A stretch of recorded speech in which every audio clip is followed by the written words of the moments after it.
texted Rob and I was like, hey, I bet you $100 right before the fight. I was like, I bet you $100 that McGregor is going to knock him out in the first round. And he was like, okay, yeah, you're on $100. And what happened was McGregor ended up breaking his ankle and he lost by doctor decision. And so he's just been giving me so much crap about it. And yesterday was my birthday. So I texted him and I said, all I want for my birthday is for you to just drop that $100 bet. Let it go.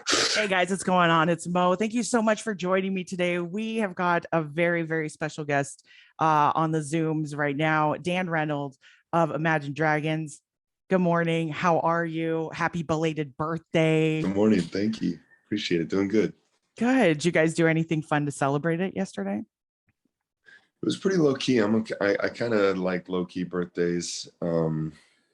I just hung with the kids and the wife, and then we went to dinner. And that was a perfect birthday for me. Nice. Where'd you guys go to dinner at? Man, what's the name of the place? We're in California right now, and it was in a place in Malibu. It was so good. I wish I could give a shout out to the place. I can't recall what it was called. You were in a food coma afterwards, so it's fine. I really am. I really am. Oh man. Well, I am so excited for this new album, hearing all this new music coming out recently. Mercury Act 1 coming out September 3rd. This morning I was watching you do a little live stream before the premiere of Wrecked, and you were talking about how you were wanting it to be called Mercurial, which is a difficult name to say in general, but you guys ended up changing it to Mercury. I was curious if it had anything, because I know you're into the astrological and spiritual side of things, if it had anything to do with the planet of communication. It's interesting you bring that up. Yeah. So my wife actually grew up really with a lot of numerology and astrology and things like that. And so that's always a discussion in our household. Yeah, I mean, it definitely played a part in it. In the role of deciding what the song should be. I mean, the name of the record should be, but the primary focus of it was really the volatile nature of it, and also just the reflective nature of the imagery of Mercury really felt like appropriate if it really felt like that is what I wanted this record to look like. It's very reflective, self-reflective. The whole record. So it just, it was one of those things where it just kind of made sense on a lot of levels, Yeah. The give and take of Mercury. It's interesting, especially with hearing about all the things that you've experienced these last few years. It seems like a very perfect title for the album. Yes. Yeah, exactly. Yes. And then, a lot of people are really excited that you worked with Rick Rubin for this new album as well. Obviously very legendary. But was there a piece of work that he did in particular that made you want to be like, I want to work with Rick? That's the end of it. We're doing it. I think that Rick just really understands two things that work well for us. So he has done a lot of incredible hip hop and a lot of incredible rock. And Imagine Dragons is somewhere in the realm of that exists between those two. Like we're pitched as a rock band, but I've never grew up on listening to primarily rock music. Really, my rock, like the influences for me in the rock world are just 90s grunge. That's it. I listened to a lot of Pearl Jam and Nirvana and stuff like that, but I didn't listen to classic rock at all. Yeah, same. And I also listened to a ton of hip hop from the 90s. But yeah, I think specifically like all his work with the Beastie Boys, Kanye, like it just made sense. The Chili Peppers, like it seemed like a correct fit for us. I grew up listening to a lot of alternative music. I guess it's called like alternative, but yeah. So I don't know. And above all, just when I met with him to like vibe out, it just was right. It was like one of those things where you meet someone, and you're just like, oh, this is like my kind of people, and he understood what we were going for and listened to a lot of the demos, and like his vision was right on, and it just made sense. Very cool. I know he likes to just dissect a lot of people's music when you're like listening to it back and everything. As a creator, how was it for you getting that kind of feedback from him? You know, I want that. I'm a really direct communicator, and I like to surround myself with people who are direct communicators. I have a really hard time with like bullshit conversation that's just like meaningless. Like I really like cut to the chase. Let's talk about life. Let's talk about like the core of something. If you don't like something, like say you don't like it, it's not going to offend, because as long as you're with someone who or has good intentions, like all of those things are the people I surround myself with. And Rick is very much that. He's very like life is so finite that every conversation matters, every word that he's taught, everything he's doing, where he wants to be, having the conversation he wants to be, and he's never like taking time to get there, if that makes sense. Yeah, definitely. And it's extremely helpful to have somebody that's not going to BS you through things and be like, Yeah, oh no, it's great. I don't think we need more yes men in the world. We need people kind of holding us accountable in a sense. Um, 100%. oh, absolutely. The latest music video dropped today, and also the latest single dropped, Wrecked. And oh my gosh, it was not only powerful, but man, just wonderful cinematography throughout the entire thing. When writing a song like this in the moment, is it difficult getting into the same mental place for the music video as you were with writing it? Or like, how were you Oh feeling my during gosh, that it shooting it? was so draining. It was a 3-day shoot, which is long for us. Typically it's like a 1-day shoot, and then it's also 3 days of shooting where I'm like trying to continue. I mean, not even trying to, you're just continually living in where I was when I wrote this song, which is a really, really heavy place. So honestly, on the other end of it, I feel like it was actually good for me. It was like cathartic and part of like my grieving process, but it wasn't enjoyable. Um, you know, Yeah. but I think that was part of what needed to happen to capture it correctly and do justice to what the song is supposed to do. Yeah. Yeah. I thought it was a very special ending, and just thinking and hearing about it is getting me a little choked up right now. Is just adding her voice at the end of the video was really touching, and it hits differently. And I can only imagine uh what that was like for you to include that.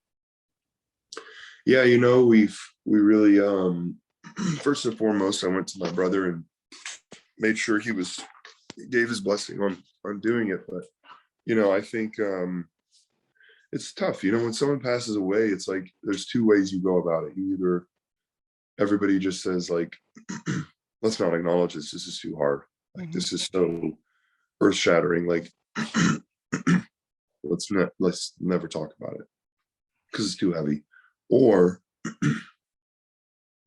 which I think is the right thing to do personally, for me at least, is you acknowledge it, and you celebrate and memorialize it, and think of them always. And that is what this video is supposed to be, is really, and also just a place for people who've lost someone. And it's not just life or death. It's like when you lose someone to love, or you go through a painful breakup, or you go through a friendship that you've had for years that breaks apart, like that can feel like death. It's like the death of a relationship. And that is really what I wanted this song and video to symbolize, was like, it's always there. It's always on the back of your mind. It's always right out of reach. And you're living in kind of a state of numbness. Mhm. But yeah, With writing something so personal as loss like this, especially that not only you but your family experienced, what was their first reaction when they heard it? it was emotional. And my family, they're all really involved. Like they love to listen to all the songs, and before the record comes out, I get everybody together always, and we listen together and talk through them. And even some of the songs that don't make the record, we listen to. And this, it's an emotional song, but I think in a good way for everyone. Yeah, absolutely. And earlier we were talking about how these past few years you've experienced some lows and definitely some highs as well. Has they changed your approach in creating, especially with this new album? Yeah, for sure. I think, when you go through like really life-changing moments, hard moments especially, your perspective changes. Like it just happens pretty quick. For me, at least, I lost 5 people in my life in the last 3 years that I was very close to. My sister-in-law, my business manager passed away from cancer. My ex-girlfriend passed away from cancer. My best friend in my youth took his own life. And then also one of my dear friends passed from other causes. And yeah, it just makes you just see everything different. You're like, oh, whoa, this life is like this. And it's like, why am I concerning myself with X, Y, Z? Like, Yeah. like me, it's meaningless. And why am I not concerning myself more?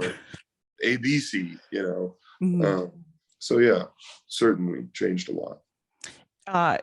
And probably changed a lot, not just with creating things with music wise, also creating video games. Because I read that you're currently working on an indie PC game with your brother Mac, which I'm really excited about. I am kind of a geek when it comes to gaming. I really enjoy it. Yeah, I'm in my game room right now, so it's awesome.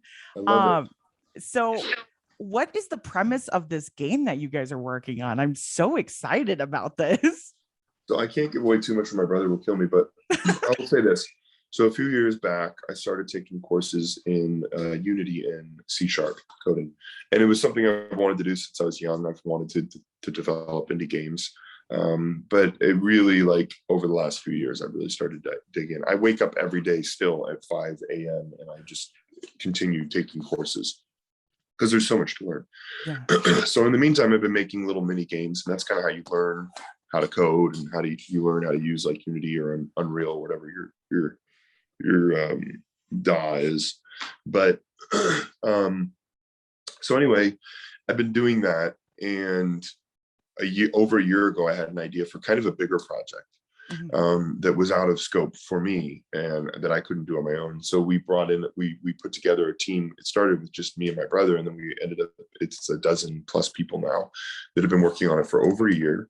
And yeah, we've just been overseeing everything from the art to the music to everything, and have an incredible team of people who are super talented. And yeah, we're getting to a place here pretty soon where we'll give way more information than I'm giving right now. Yeah, it's cool to hear that you've been, clearly working on the soundtrack, but also voicing some characters and just learning new and different things. Did you guys also create the Follow You speedrun game, or was that someone else? I think it's the Follow You speedrun game. I will say I love the Follow You speedrun game, and that came because my label was like, well, Dan loves making games. How about we have someone just put together a little game? I will tell you though that I have made a game that I may release to the fans. That's just an indie game. That's like I can't. I probably shouldn't say anything, but I have a game that I made that I might just on my own. That is a funny little kind of like exercise that I may release here at some point. I just personally want to blame you for the amount of times that I missed a talk break on the air because I was busy playing the game. It was like, I can't stop. It's so addicting. I love it. That makes me so happy to hear it. Was there a video game that inspired both you and your brother that wanted for you to want to get into more video game creating? Oh my gosh, yes. So I'm a child of the 90s. So I grew up with a lot of the games from like LucasArts was like my favorite. They did like Day of the Tentacle. I loved like, of course, like King's Quest and all those old school games. But then I got into like Command and Conquer and like StarCraft, Warcraft, Diablo. What's the game where you're the pirate and you have to complete sayings and stuff? I can't remember what that game was called. There was like so many of them too. Anyway, just there's a million. This is like a conversation for another day. The list is endless of games that I enjoyed. And then of course there was like console gaming and N64 when that came out, and all of that was amazing. But yeah, I've had an idea for a long time of something that felt like I hadn't played it and I wanted to play it. And that's kind of where this came about. So I was like, well, then I'm going to make it, And that was like a year and a half ago, and here we are now. So. That is amazing. I love that, throughout your life, your career, as far as what we've been following, you have put your mind to something and you have tried to tackle it. And, you've succeeded in a lot of it from what we've seen. And it is just so cool to see all of the interesting things that you're into and what you enjoy doing. So, and it's very inspiring, I think, not just for me, but a lot of your fans too, to see someone living their best life. So I just appreciate it completely. And I Thank you. speak on behalf of all the fans too. Thank you. Of course you do. Yeah, no, I appreciate that. I feel like I fail at a lot of things, but I certainly, I'm a very passionate person, very, very passionate. So when I want to do something, I really, really am passionate about it. I have one more question because I know you got a lot going on today. One of my favorite surprises this year was watching Rob McElhenney and Caitlin Olsen in Follow You. I was screaming at the TV because I love Always Sunny in Philadelphia. This is my go-to show. Yeah. I'm assuming you're a fan as well.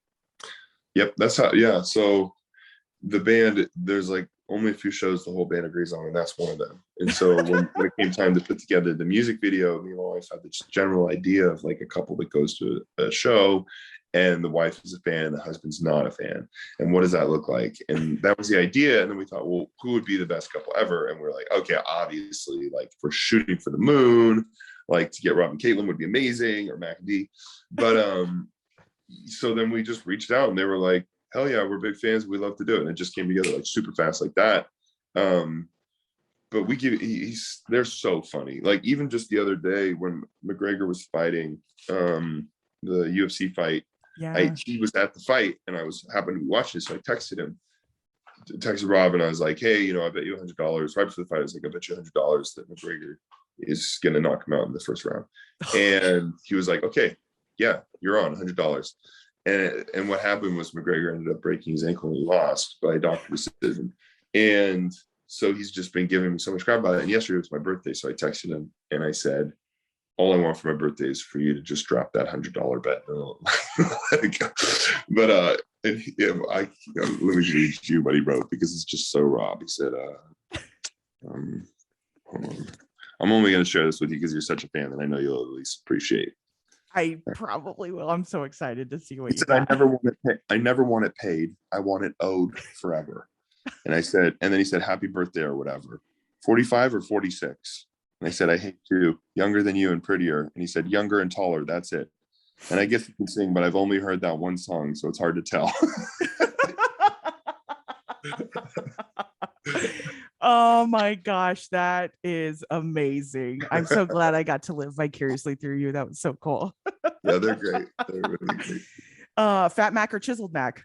I mean, obviously Fat Mac. Come on. Well, Dan, I had an awesome time chatting with you this morning. I really appreciate you taking the time hanging out with me. And yeah, absolutely. I'm looking forward to everything you've got coming up, and especially for this new album, Mercury Act 1, out September 3rd. Thank you again, and I hope you have a great rest of your day. Thank you. You too. Take care.